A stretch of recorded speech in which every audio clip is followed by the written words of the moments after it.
right, disclaimer. This is a short story, but yours truly.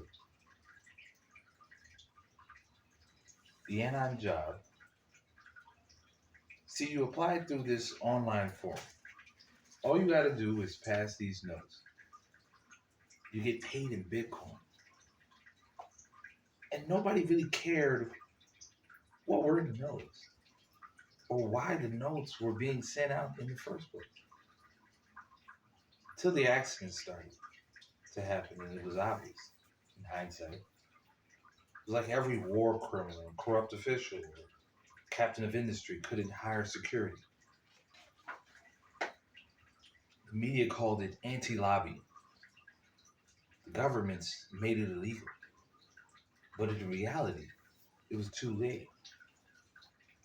The cat was out of the bag. All their security guards were quitting in mass with no notice. It's like someone or a group was paying them off. Where it made no sense to risk your life when you were essentially already straight. What would happen is a duh in hindsight, but at the time it wasn't broadcast that the rich and powerful really had no clothes. It was like, how does someone like that get their watch snatched or their car jacked? If you weren't in the forum,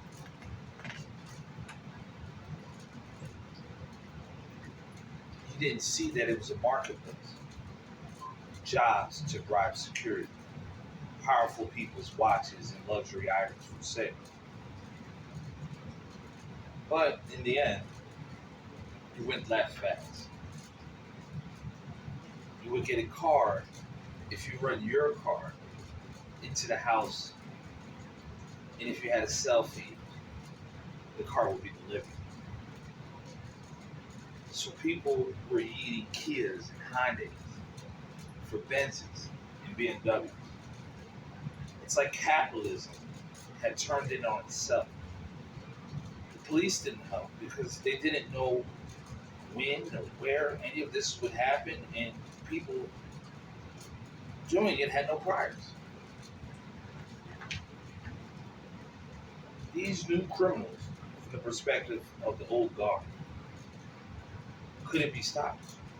They demonized them through the media, but it's like they no longer listened to them because they weren't paying.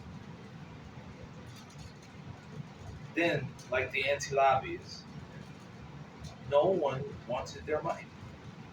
They looked upon it as green trash. The companies couldn't hire. Everyone was quitting their jobs to pass notes to crazy crap to rich people, like slap them on camera.